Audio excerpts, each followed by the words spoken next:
squeeze scheduling school. So the feedback we've been receiving is that we going a little too fast. So hopefully we kind of stretch it down and be able to kind of pace ourselves slower to match people speed. Yeah. All right. Anyways, we're gonna be beginning the second project of the course, building the resume API. So first, what is an API?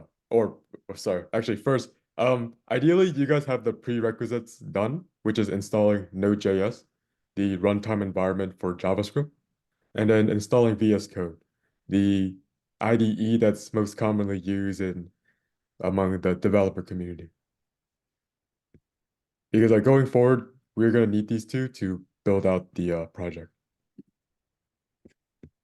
All right. So what is an API? API stands for Application Programming Interface. And this words get thrown out a lot, but what it basically is a set of rules, protocol, or tools that allow different software applications to interact and communicate with another or with each other. An example here would be, say, a waiter at a restaurant. You, the user, are the client, quite literally, and you want to order food, right? So you have a menu and you get the food through the waiter. You tell the waiter what you want. The waiter goes to the server or the kitchen, gets that food, tells the cooks what to make, and then delivers the food to you. That waiter is basically the API.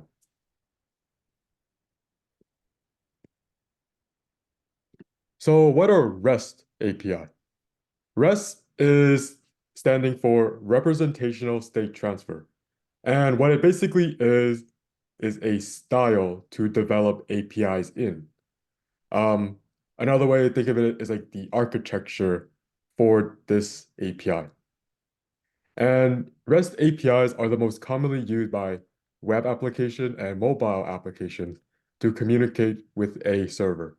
So think of any web page, any mobile app. In the backend, there's probably a REST API involved. Yeah, think about it as the way to structure your menu. So like API, as we said, is a menu, right? And there's just so many format out there. It's very easy for your customer or your chef to be confused, right? So the REST API, think of it as like a format of the menu, right? Like you have to make sure that the header is here, the title is here. Each item had to align column by columns. Each item on the menu should have the price or the ingredients. That is TLDR, the standard of REST API defined here. Mhm. And some common REST APIs that you guys probably are aware of are Stripe, Twilio, and Google Maps. All right, so I'll look into REST APIs. So REST is a style and it has a couple principles. One is stateless communication. What that means is that each request from a client to the server contains all of the information necessary for the server to understand and fulfill that request. And the server does not really store any of the client state between these requests.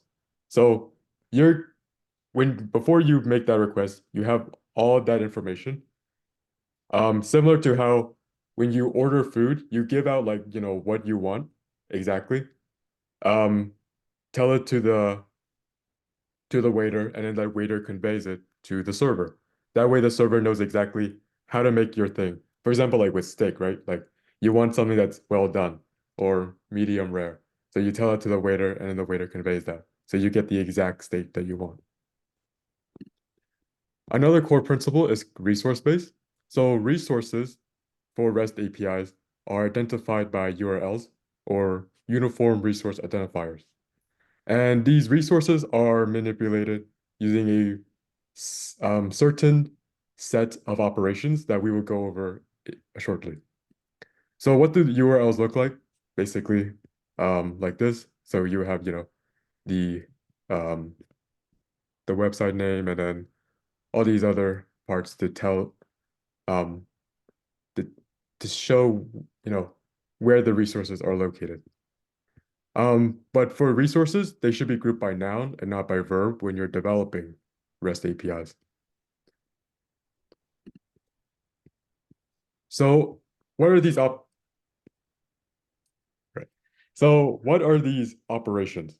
The typical operations that are involved with REST APIs are the HTTP methods. So there are four, and they are associated, and each of these operations or methods are associated with a certain aspect of CRUD. If you guys are familiar with CRUD applications, post is associated with create, get is associated with read, put is associated with update, and delete is associated with delete.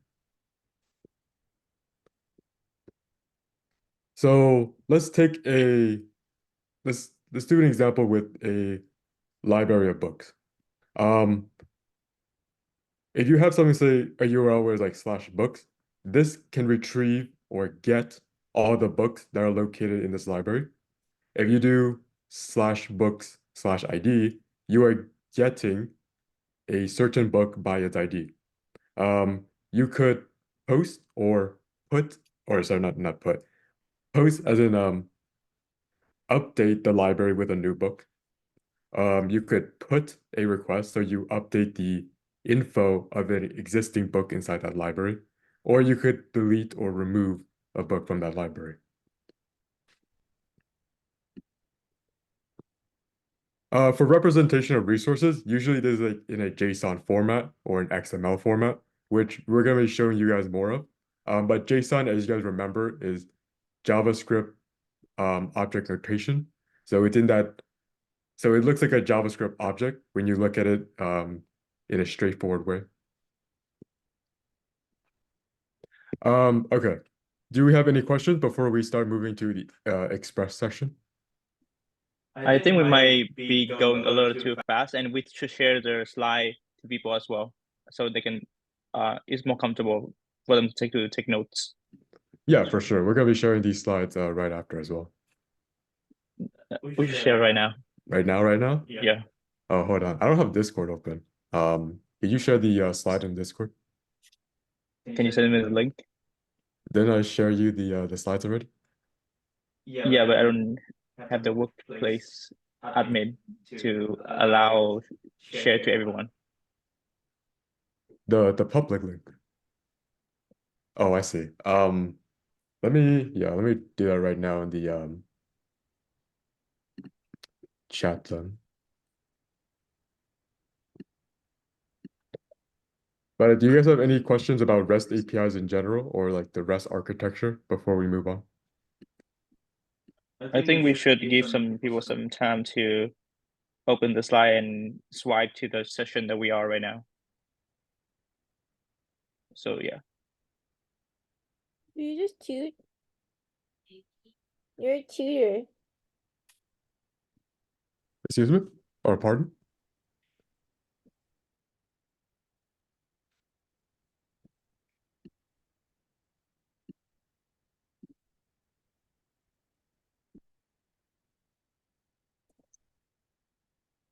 No, I thought I heard something. I have a question about this. So, besides REST API, what other types of API we would often see besides? So there are two really common in industry right now. One is GraphQL. That one is it's it's where you fetch data as you need. Here, I can tell about Yeah, it. because you actually used GraphQL last time, right? Yeah, I work it in my Yeah. internship. Maybe so. Okay, so there's two types that are mostly common in the industry. And also, by the way, that's a very good question. There's two common type. One is the REST API and one is GraphQL. There's some other types that might be pretty much legacy or less likely to be used. Are SOAP, which is SOAP, and then some other types as well. But two most common are REST API and GraphQL. So think about them just like two way to format the menus, right? Like some people prefer it, like in writing you have MLA and APA format, right? When you submit a paper, most common thing, right? And then thing about is like REST API and GraphQL is AML, AAPA and MLA, like similarly. So yeah, but if you guys interested, we can teach a session about GraphQL to later on after we finish this project. Okay. Does it answer your question? Yes. All Can right. I ask a follow-up question about this? Yep.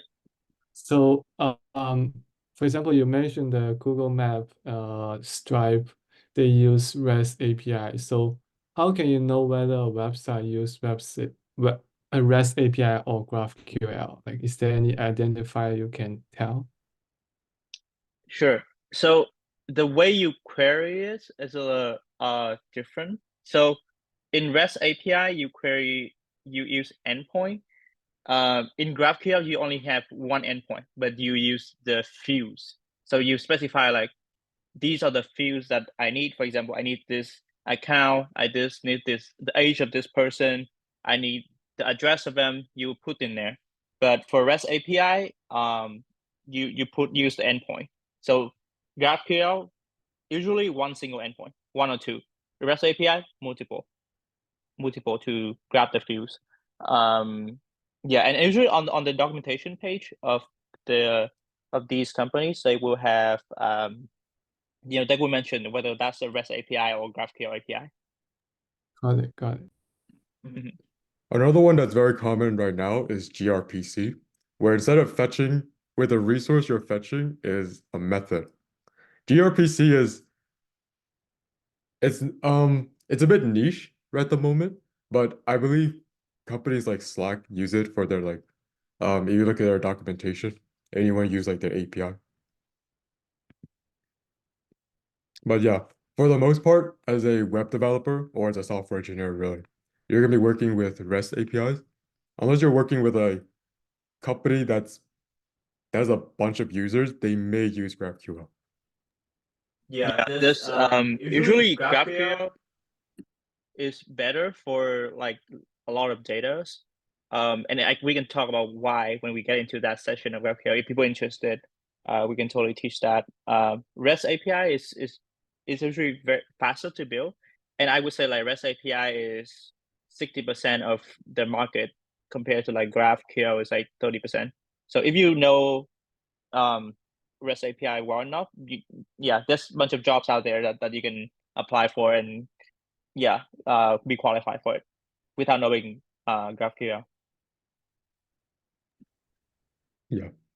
REST is basically just enough, pretty much, for most people in most use cases. But anyways, any other questions before we move on to using Express?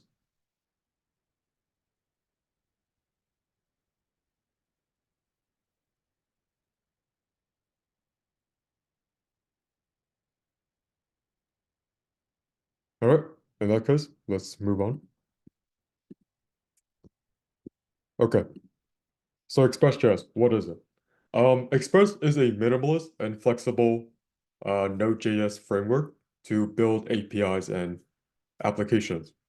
It provides a set of features so you could actually build things out.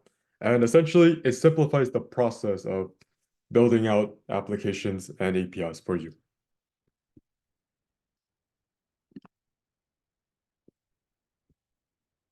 And there are other frameworks out there like Next.js or Nux, things like that.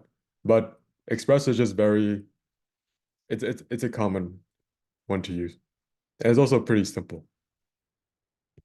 Yeah, one simple way to think about Next.js, sorry, Express.js to Node.js, well, is that like Express.js is just a template, right? So imagine you are the restaurant owner.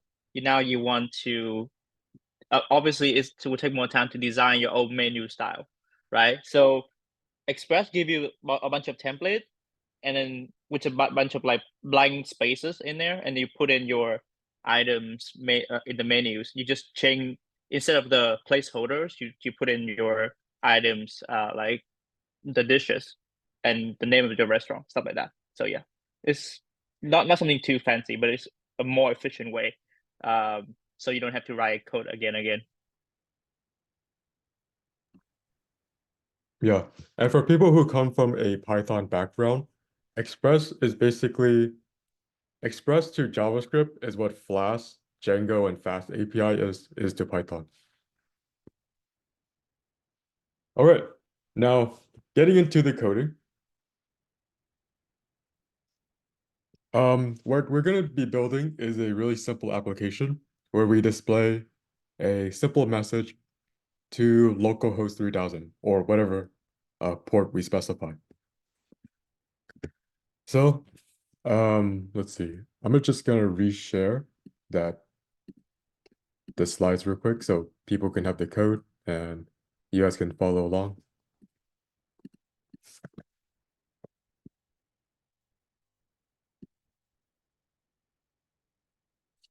But anyways, I'll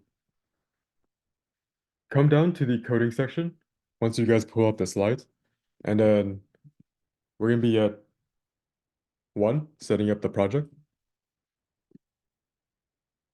And can you guys still see my screen, by the way? Do you see my terminal? Or is it only, okay, cool.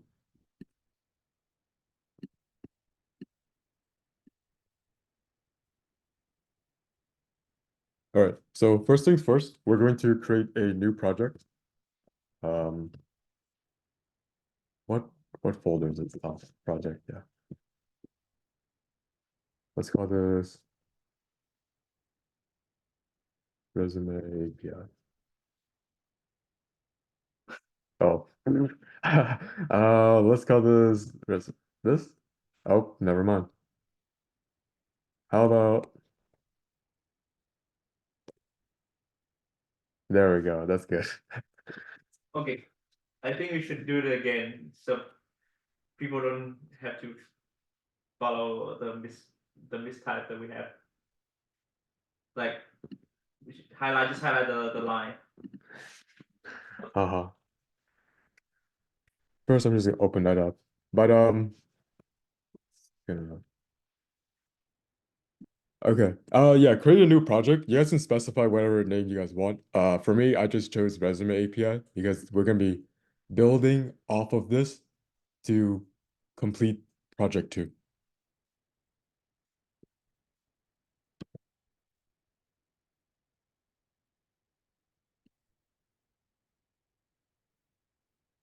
All right, once you guys have VS Code opened up, uh, just give a thumbs up so we know to move forward.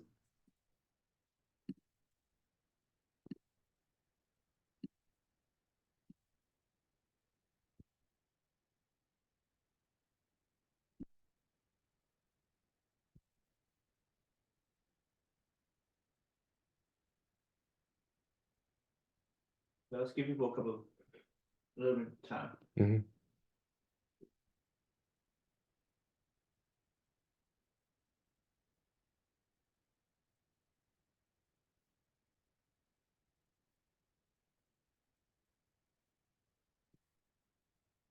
And you guys have any issue with Node installation or VS Code installation? We can set aside a breakout time or breakout room right after to help you with that.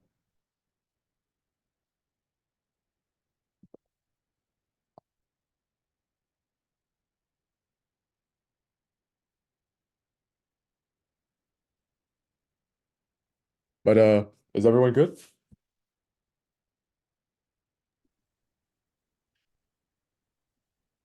Yeah, if you have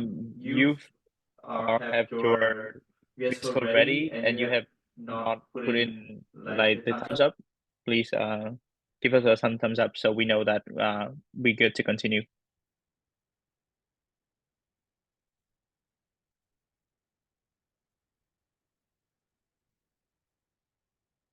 All right. All right, cool. Looking good. Now in the once you guys put up VS Code, go to terminal and then click on new terminal. And once you guys have this, we're gonna type in is npm. I think you should try that new terminal step again. So like go up. Back here? No. On VS Code. Oh, right. I'm just gonna close this. So I'm on a Mac right now. For me, I have to go up here, go to this terminal bar, and then click on new terminal.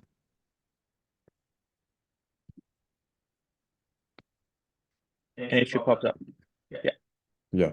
And in your command line, you're gonna see the exact project directory. So we are working this specific environment.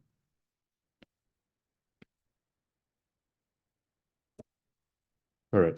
So in our terminal, we're gonna click npm init-y. And what this does is it's going to initialize a Node.js project. And what we're going to get out of this after is a package JSON file.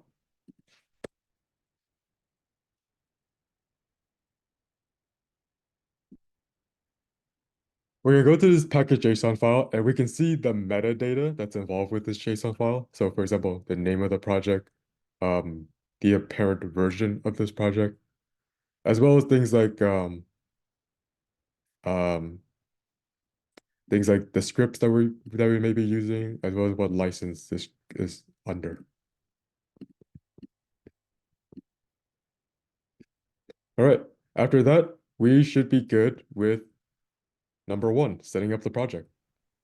Yeah, but one common question people might have is that what is packet.json? What is this file? What does this file do? Packet.json? So maybe you should give like a short Yeah, explanation. package.json. This file contains the metadata that holds the information about your project. So the name, the scripts that you could be using, who is the author of this project, as well as dependencies and the versions of those dependencies.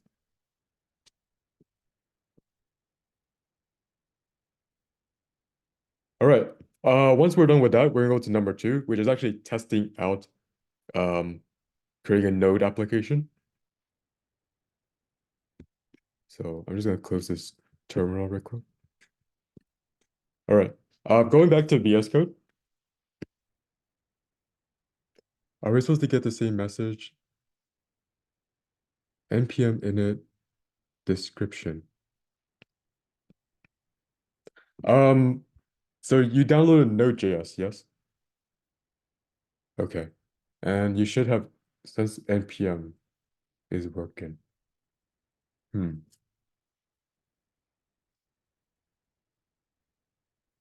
Could you just delete that package.json file and then try it again?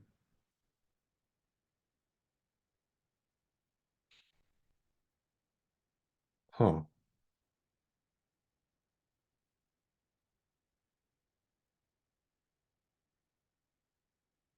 I never encountered that before. Oh, that's interesting. Let's see. I'm gonna grab this. Could you put that into your file for now? And then we're just gonna work with this. And then yeah, let's try to replicate that in a breakout room later. All right. So in our terminal, we're gonna create a server.js file. So to create a new file, you can use the touch command and then specify whatever file you want to create. Or you could create it up here too in VS Code. You can touch this button where it says new file, and then you can put things like server.js. Well, I can't do that since there's already a server.js in here, but that is a way to do it through VS Code. All right, now in server.js, we're going to type in just something simple to test out, like console log, hello node. All right, once you guys are at this step, give us a thumbs up so we know to proceed.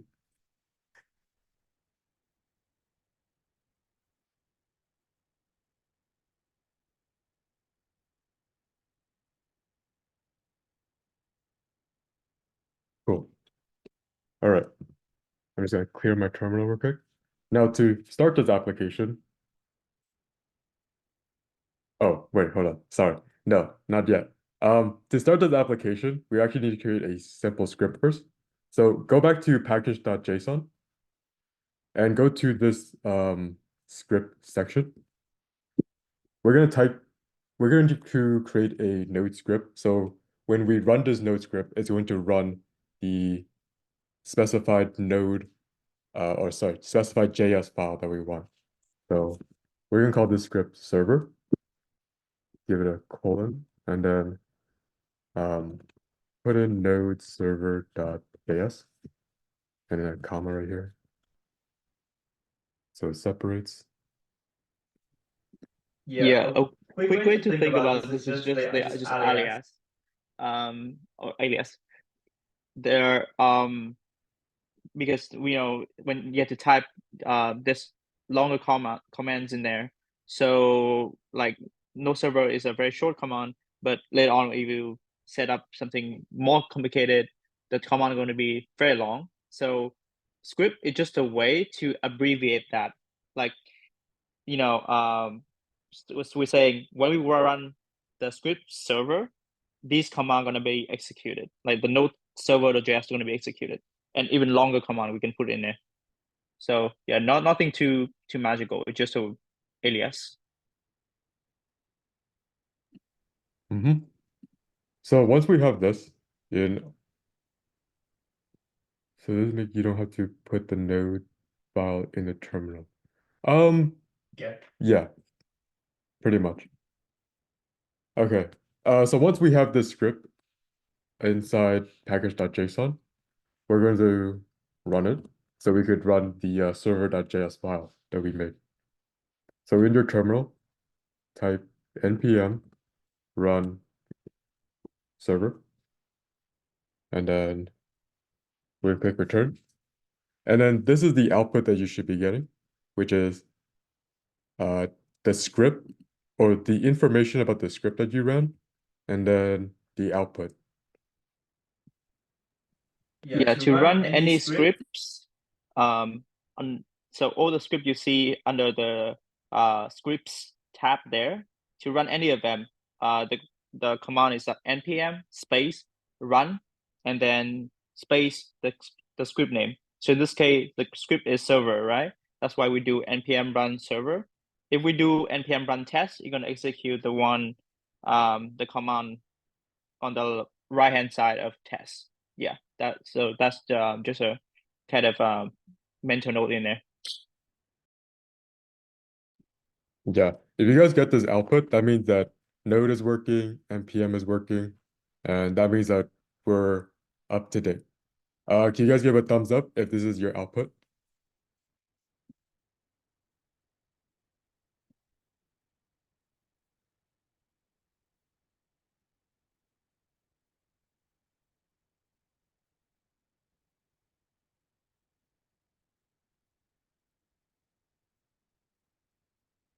npm. Okay. So there was either something wrong with the installation or there was something wrong with, yeah. It's probably npm. Okay, that's more tricky. We gotta get into the breakout room later. Yeah, for sure. Okay. But this is fixable. Yeah, so I think I think your problem has either to do with the node that was installed or the uh npm file itself. Or sorry, not npm file. npm package manager.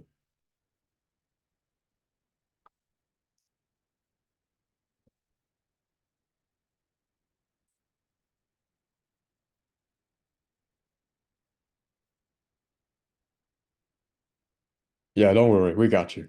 We got you. All right. So we're just gonna move forward. Yeah, once you guys have this output, we're done with section 2. So let's start with using Express. So going down to here, I'm also going to share the link in the chat as well. So npm.js.com, this is basically a list of like npm packages that you can install. And what we are at right now is the installation page for the Express package. So we're going down here to the installation guideline. We can see that to install this, we need to type in npm install express. So let's go back to our terminal, type in npm install express, click enter. Yeah, so a brief introduction about that npm.js.com website is is basically like a marketplace for all of the JavaScript package you wanna include into your Node.js applications. So in this npmjs.com, you can search for all the packages that are available to your applications. All of them are in there. Now, after you installed Express, you're going to see two new things. One is the package lock.json file, and the other is the node modules directory.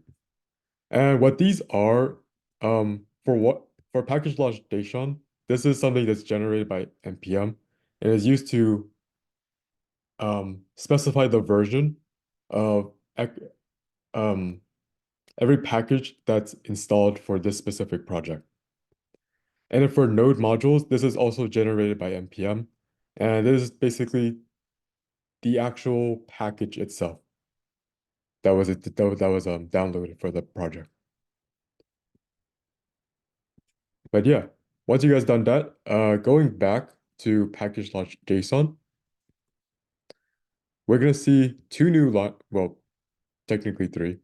One is dependencies, as well as Express inside the dependencies. And then you're gonna see the version of Express that was installed. So on my screen, it's 4.18.2, and it should be similar on your screen. But once we reach this point, give a thumbs up, and then we can move forward.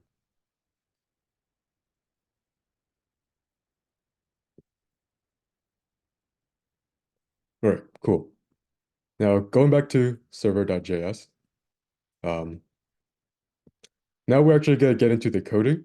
And this is essentially, what is it? 1, 2, 3, 4, 5, 6, 7, 8, 9, 10.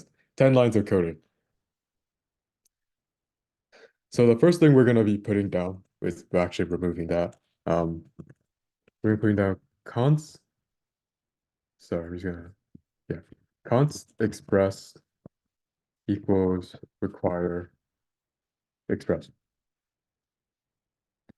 What this essentially does is import the Express package that we downloaded so we could start using Express.js. Next, we're going to be putting down const app equals Express parentheses. And what this does is it instantiates our application as an Express application.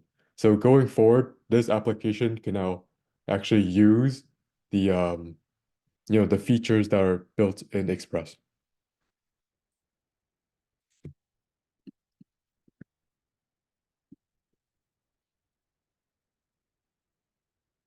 All right. I'm just gonna take a look at this real quick. App-get, yeah. All right. So to specify the first method, which is get, so we're gonna put app.get, and we're gonna specify where we're gonna get this thing from. As you guys remember, this like with the fetch operation, or sorry, yeah, fetch method, this side is like the response object, and this is the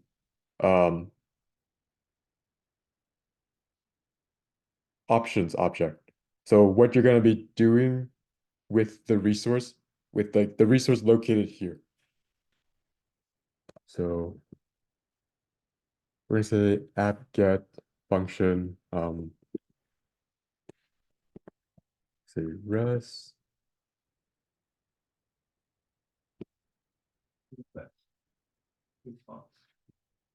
Oh wait, let me look at this code real quick.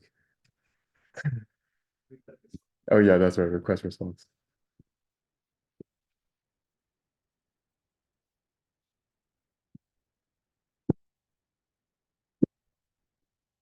We're gonna create an arrow function for that. Oh wait, did I do it? Oh yeah, I did the wrong. Not arrow function. And then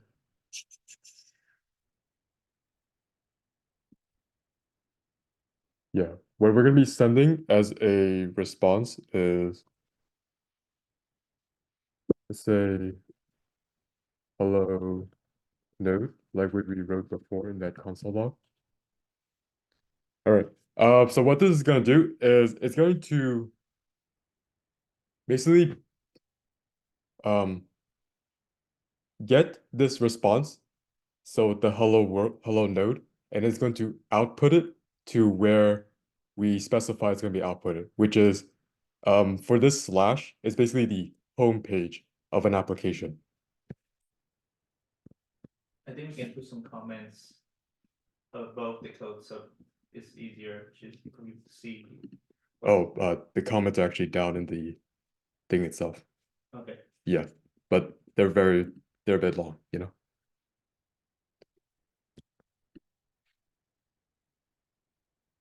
And then the last thing we're going to do is listen. So what listen does, it's going to, it basically listens if our application is running and if the port is basically available. So for our thing, we say listen 3000. 3000 is basically the most common port number that's for your machine. Or sorry, for basically every machine. This is like the local host port number. We're gonna say console log Express app is working. So with this, if your application is running, then it's going to output a console log saying that it is working. Listening to the app.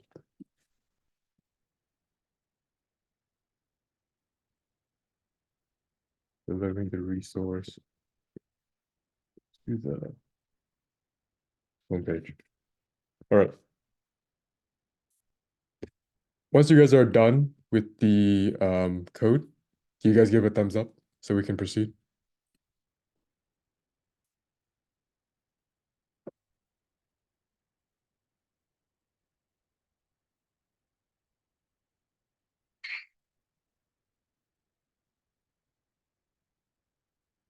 All right.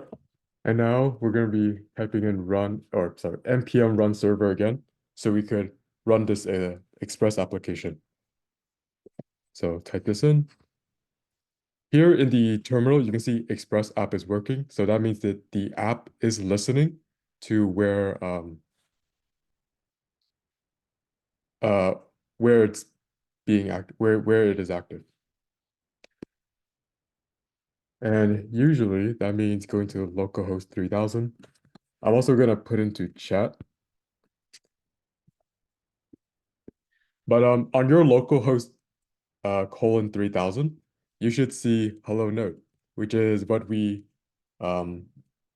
specified in the response body before it was sent. So one frequently asked question people might have is that what happens if I put in the link localhost 8,000. Can you try type in the browser, like open a new tab and then hit localhost 8,000 and see what happens? Of course, Peter. I will specify localhost 8,000. Oh, the site can't be reached. Localhost refused to connect. And the reason is because there's nothing active at this port number. So there's just like no application that's running. It's kind of an empty space. So think about the port number. If you are, if people already study like this in the computer network class, they might be familiar with this. But the short and like had a description of this is think about this localhost like your house, right? But your house has a different room. And so let's say you are running like an ADM party at room number 3000. The people who come in your house and go to the room 8000, they would not see that the party is going on, right? They would see an empty room. So that's exactly what happening here. You have to go to the right room in the local host, in the right port in the local host. So if Vin, to fix this bug, like what if we change the code to 8,000 there? And this is just an experiment, so you don't have to follow what we're doing here. But what if, how do I fix this bug? Like, what if I come back to the ID and change the port? Let's see what happened. Yeah, absolutely. We could change the port number. Let's say 8,000. Or I'm not typing. Yeah, there we go. 8,000. I'm just gonna save it. Gonna reload. Oh wait, I need to restart this. You can do Control C to restart or like to basically terminate any process that's run in your terminal. But I'm gonna go back to npm run server and reload this page. As you can see here, the port number is 8,000, and we get the exact same input as we got before with port number 3,000. And of course, if we put in 3,000, we're gonna get nothing because this port number is not unused. Okay, so I think now we can switch back to 3000 to match people code. Sorry. But yeah, that's just an example. Like you can literally put any numbers in there. You can put 8,000, 3,000, 1, 2, 3, 4, 9, 9, 9, 9. Any numbers there should be working. Now, did everyone get the hello node working on their port number as well as their localhost, whichever one you guys used? If you guys are good, give a thumbs up so we know who to help or who has issues.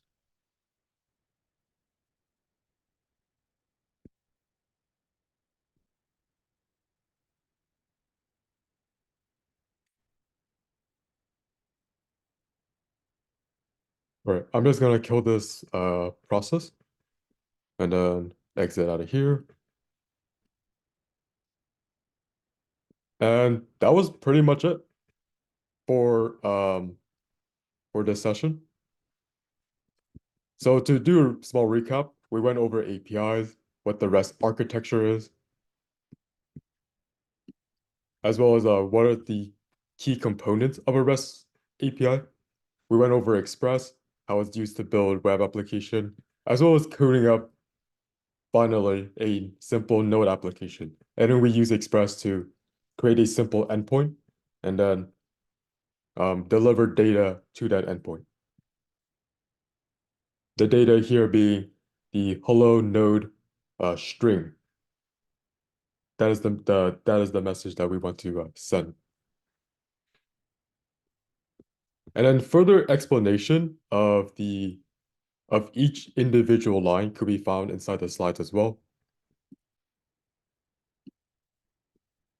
But yeah, that was pretty much the end of this session. For the following session, we're gonna still be using Express, but going a little bit deeper dive on some key functionality like get, post, put, and delete. And then after that, we're gonna be going into MongoDB if we have the time for it, as well as like NoSQL databases. But yeah, that was pretty much the end of the session. Thank you guys for coming. We can create the breakout room. Yeah. To have people. I'm gonna start recording right now.